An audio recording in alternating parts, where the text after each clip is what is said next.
دیکھیں علی زیدی بیسیکلی ایک non political آدمی ہے. اوکے. وہ ایک فین تھا چیئرمین تحریک انصاف کا, اور ان کے کچھ ذاتی ملازم ٹائپ کے فین تھے جو ان کی فیملی کے, ان کے گھر کے, ان کے شوکت خانم کے, ان کی این جی او کے, ان کے پروجیکٹ کے جنا سارے معاملات, فنڈ ریزنگ پوری دنیا کے اندر, اور ان کی ملازمت ٹائپ فین تھے. وہ پولیٹیشین نہ ہو کبھی بن سکتا ہے. زیدی نے یہ جو ابھی ہم پہلے بات کر رہے تھے, علی زیدی پوسٹ جب نواز شریف صاحب پاکستان آتے ہیں, ان کو اون چودھری لینے جاتا ہے, ہیلی کاپٹر ترین صاحب کا ہوتا ہے, اس کے بعد انہوں نے یہ بیسیکلی سٹیٹمنٹ کی کہ جی یہ ٹیم بی ہے. اور اب ذرا تھوڑا سا مجھے, علی زیدی صاحب آپ کے پرانے دوست ہیں, آپ لوگ اکٹھے تھے پی ٹی آئی میں, یہ کون سی صورتحال ہے؟ کیا علی زیدی صاحب استحکام پاکستان پارٹی کا حصہ ہیں, نہیں ہیں؟ اس پہ آپ کیا کہنا چاہیں گے؟ دیکھیں علی زیدی بیسیکلی ایک نان پولیٹیکل آدمی ہے. اوکے. وہ ایک فین تھا چیئرمین تحریک انصاف کا, اور ان کے کچھ ذاتی ملازم ٹائپ کے فین تھے جو ان کی فیملی کے, ان کے گھر کے, ان کے شوکت خانم کے, ان کی این جی او کے, ان کے پروجیکٹ کے جنا سارے معاملات, فنڈ ریزنگ پوری دنیا کے اندر, اور ان کی ملازمت ٹائپ فین تھے. وہ پولیٹیشین نہ ہو کبھی بن سکتا ہے. تو اسی فین فالوئنگ اور اسی سروسز کی سلے میں ان کو ایم این اے شپ بھی مل گئی, پھر وزارتیں بھی مل گئی. بیسیکلی وہ نان پولیٹیکل آدمی ہے, اور نان پولیٹیکل ہونے کی وجہ سے تھوڑی سی نان سینس قسم کی ان کی جناب پوائنٹ آف ویو بھی ہو جاتا ہے.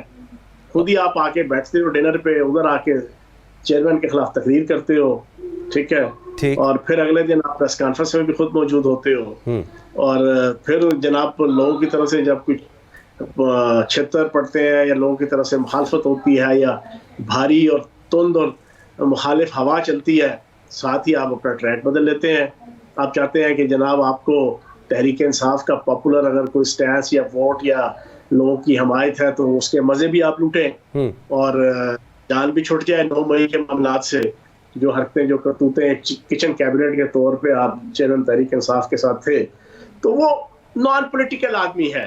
تو اس کی بات کیا وقت ضائع کرنا ہے نا. ٹھیک ہے, بہرحال وہ استحکام پاکستان پارٹی نہیں ہے. اوکے, نہیں ہے, مطلب علی زیدی صاحب کا تعلق نہیں ہے استحکام پاکستان پارٹی سے. ٹھیک ہو گیا. اچھا ذرا میں تھوڑی پنجاب کی بات کروں, کیونکہ آپ لوگوں کا اس وقت سب سے زیادہ فوکس پنجاب کے اندر ہے. آپ لوگ اکیلے حکومت بنانے کی پوزیشن میں ہیں اس وقت پنجاب میں, کیونکہ اس وقت جو گراؤنڈ ریالٹی ہے وہ کہا یہ جا رہا ہے کہ ہواؤں کا جو رخ ہے وہ نون لیگ کی طرف ہے, اور ان کو نیا لاڈلا کہا جا رہا ہے, یہ پیپلز پارٹی کی طرف سے کہا جا رہا ہے. اس کو آپ کیسے رسپونڈ کریں گے؟ قاضی صاحب, میں پچھلے 1.5 مہینے سے ایک بات کہہ رہا ہوں کہ یہ الیکشن فیبروری 2024 کا یہ پارٹیوں کی ہواؤں کا الیکشن نہیں ہے. یہ پرسنالٹیز کا الیکشن ہے, یہ الیکٹیبلز کا الیکشن ہے, یہ کینڈیڈیٹس کا الیکشن ہے. نہ نون لیگ کی ہوا ہے, تحریک انصاف کی ہوا ویسے اکھاڑ دی گئی ہے اور اس کی ہوا نکل چکی ہے 9 مئی کی دہشت گردی کی کارروائیوں کی وجہ سے اور کرتوتوں کی وجہ سے. اور کسی پولیٹیکل پارٹی کی ہوا نہیں ہے. پچھلے 3 الیکشن تھے, 2008 میں نون لیگ اور پیپلز پارٹی کی ہوا تھی, 2013 میں نون لیگ اور پی ٹی آئی کی ہوا تھی, 2018 میں پی ٹی آئی اور نون لیگ کی ہوا تھی. لیکن اب ہوا شباب والی کہانی کوئی نہیں ہے. اب ہوا کیا ہوتی ہے؟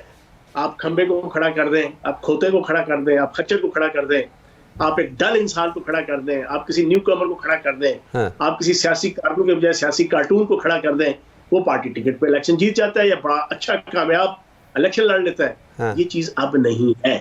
ایک تو یہ اپنے ذہن میں رکھ لیں. ٹھیک. دوسری, کل میں نے پہلی دفعہ یہ بریکنگ دی تھی ایک ٹی وی چینل پہ, آج آپ کے پروگرام کے اندر میں دوبارہ بریکنگ دے دوں. انشاءاللہ پنجاب کے اندر آئی پی پی کی حکومت ہوگی, علیم خان صاحب وزیر اعلیٰ ہوں گے, اور آئی پی پی انشاءاللہ اپنے باقی اتحادی جماعتوں کے ساتھ اس میں جناب یہ پنجاب کے اندر رولنگ پارٹی ہوگی انشاءاللہ.